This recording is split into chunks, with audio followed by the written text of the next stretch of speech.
بسم اللہ الرحمن الرحیم۔ السلام علیکم۔ کس کا دل نہیں کرتا کہ وہ مکہ اور مدینہ کی گلیوں میں گھومے؟ ہر کسی کو دل کرتا ہے کہ اللہ پاک اسے توفیق دیں اور وہ جلد ہی اللہ کے اس گھر میں جائیں اور وہاں پہ جا کے اللہ کی عبادت کریں۔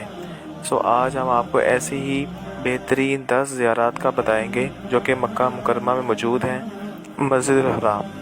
مسجد الحرام مسلمانوں کی سب سے بڑی مسجد ہے اور یہ سب سے اولڈسٹ مسجد ہے۔ یہ وہ مسجد ہے جو دنیا میں سب سے پہلے بنائی گئی، ایون کہ انسانوں کے دنیا میں آنے سے ہی پہلے یہ بنی ہوئی ہے۔ یہاں ہزاروں مسلمان روزانہ نماز ادا کرتے ہیں۔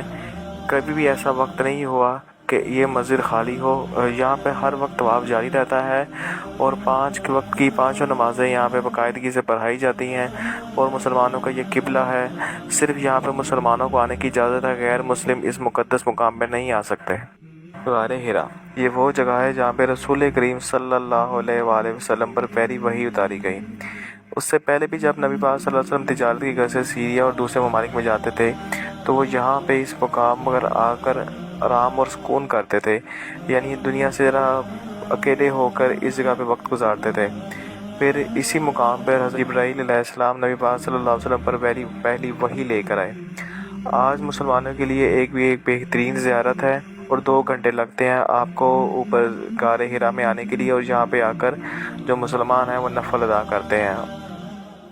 غار ثور، یہ وہ جگہ ہے جہاں پہ نبی کریم صلی اللہ علیہ وآلہ وسلم پر جب مکہ میں زمین تنگ کر دی گئی اور قریش نے نبی کریم صلی اللہ علیہ وسلم کو مجبور کر دیا کہ آپ صلی اللہ علیہ وسلم ہجرت فرما جائیں، تو اللہ کے حکم سے نبی پاک صلی اللہ علیہ وسلم نے یہاں سے ہجرت فرمائی، مکہ سے ہجرت فرمائی، اور انہوں نے اپنے ساتھ حضرت ابوبکر صدیق رضی اللہ تعالیٰ عنہ کو لیا اور جس پہاڑ پہ نبی کریم صلی اللہ علیہ وسلم نے قیام کیا یعنی غار ثور، اس پہاڑ کی اونچائی تقریباً 1405 کلومیٹر ہے اور اس کی ایلیویشن 750 کلومیٹر ہے۔ اور یہاں پہ حضرت ابوبکر صدیق رضی اللہ کی شان دیکھنے کو ملتی ہے کہ جو پہاڑ ہم آج 2 گھنٹوں میں اکیلے سر کرنا ہمارے لیے مشکل ہوتا ہے، حضرت ابوبکر صدیق رضی اللہ عنہ نے خود اکیلے نبی کریم صلی اللہ علیہ وسلم کو اپنے کندھوں پر چڑھا کر اس پہاڑ کی چوٹی پر لے کے گئے اور غار ثور میں نبی کریم صلی اللہ علیہ وسلم کے ساتھ پناہ لی۔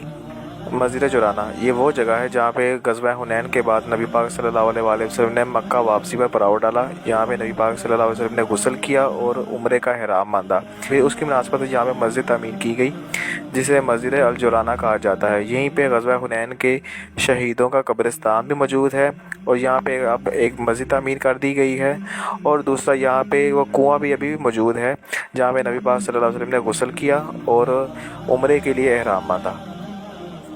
میدان عرفات، میدان عرفات وہ جگہ ہے جہاں پہ حاجی ہر سال اکٹھے ہو کر اپنے حج کی تکمیل کرتے ہیں۔ آپ نے ساری عبادات کر لی ہیں لیکن آپ نے حج کے دن عرفات میں وقوف نہیں کیا تو آپ کا حج نہیں ہوگا۔ اس کی اونچائی تقریباً 70 میٹر ہے اور اس کے بارے میں یہ بھی کہا جاتا ہے کہ نبی پاک صلی اللہ علیہ وآلہ وسلم نے جو سب سے پہلا خطاب کیا تھا، خطبہ دیا تھا، وہ یہیں پہ دیا تھا، اور مسلمانوں کا یہی ماننا ہے کہ تو یہاں پہ جبل رحمہ ہے، وہاں پہ حضرت آدم علیہ السلام اور حضرت اماں حوا ملے تھے، اور یہ قبولیت کی جگہ ہے اور قیامت بھی اسی میدان میں آئے گی۔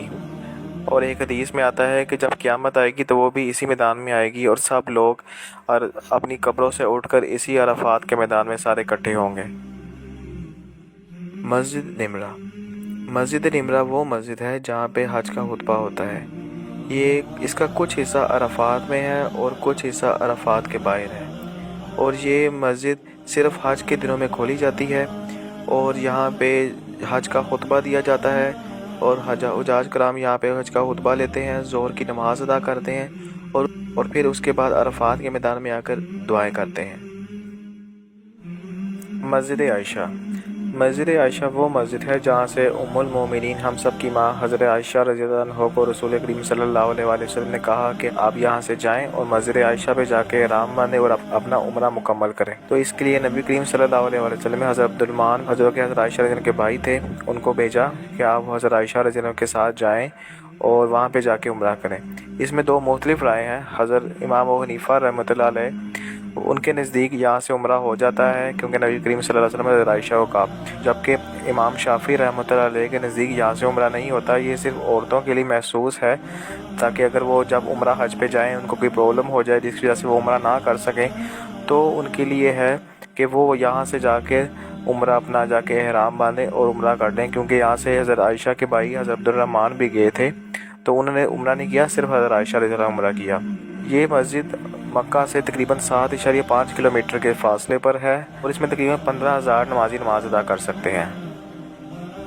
وادی مینا وہ جگہ ہے جہاں پہ حجاج کرام حج سے پہلے سارے ایک جگہ پہ اکٹھے ہوتے ہیں۔ اس کو ایک عارضی طور پر ٹینٹ کا شہر بھی کہا جاتا ہے، کیونکہ ایک نیا شہر یہاں پہ آباد ہوتا ہے جہاں سے جتنے بھی حجاج کرام ہوتا، چاہے 10 لاکھ 20 لاکھ 40 لاکھ ہو، ان سب کے لیے کھانا پینا رہائش کا مکمل انتظام یہاں پہ کیا جاتا ہے، کیونکہ یہ حج کے لیے بہت ہی اہم جگہ ہے۔ یہاں پہ سارے حجاج کرام 8 ذی الحج کو اکٹھے ہوتے ہیں اور پھر 9 ذی الحج کو یہاں سے عرفات جاتے ہیں، وہاں کا ارکان مکمل کرتے ہیں، اور پھر 10 ذی الحج کو یہاں سے جمرات پہ جاتے ہیں، وہ بھی یہاں سے نزدیک ہے، وہاں پہ جا کے کنکریاں مارتے ہیں۔ یہ ایک سینٹر پوائنٹ ہے حج کے لیے۔ جمرات وہ جگہ ہے جہاں پہ شیطان نے حضرت ابراہیم علیہ السلام کو بہلانے کی کوشش کی۔ یہ 3 جمرات ہیں۔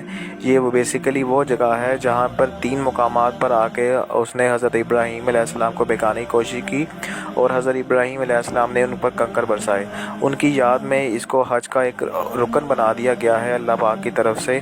اب 10 ذی الحج کو سب سے بڑے شیطان کو کنکریاں ماری جاتی ہیں، پھر 11 اور 12 کو تینوں شیطانوں کو کنکریاں ماری جاتی ہیں، ساتھ کنکریاں ماری جاتی ہیں، اور ہر کنکری پر بسم اللہ اکبر کہا جاتا ہے، اور 13 ذی الحج کو بھی تینوں شیطانوں کو کنکریاں ماری جاتی ہیں۔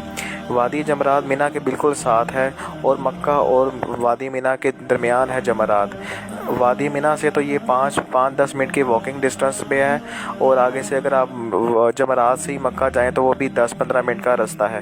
اکثر لوگ پیدل ہی یہ سفر کر رہے ہوتے ہیں۔ مکہ کلوک ٹاور سعودی عربیہ کی سب سے ٹالسٹ بلڈنگ ہے اور دنیا کی سب سے تیسری ٹالسٹ بلڈنگ۔ اس کی اونچائی 1972 فیٹ ہے اور اس کے اندر جو گھڑی لگی ہوئی ہے صرف اس کی اونچائی 187 فیٹ ہے۔ یہ 5 اسٹار ہوٹل ہے اور اس کی جتنی بھی انکم یہاں سے ہوتی ہے وہ ساری حرمین پہ خرچ ہوتی ہے، مسجد الحرام مکہ میں اور مسجد الحرام مدینہ میں۔ جتنا بھی یہاں سے پیسہ آتا ہے وہ سارا حرم پہ خرچ ہوتا ہے۔ یہ 5 اسٹار بلڈنگ ہے، اس کے اندر فوڈ کورٹ بھی ہے، رہائش بھی ہے، ہر چیز ہے۔ یہ حجاج کرام کے ٹھہرنے کے لیے بہترین جگہ ہے کیونکہ یہ مسجد حرم کے بالکل سامنے ہے۔ اگر میرے چینل پہ نیو ہے تو میرے چینل کو سبسکرائب کریں، ویڈیو پسند آئی تو لائک کریں، شیئر کریں اور کمنٹ کر کے مجھے ضرور بتائیں کہ آپ کو ویڈیو کیسی لگی۔ سو انٹل نیکسٹ ٹائم، اللہ حافظ۔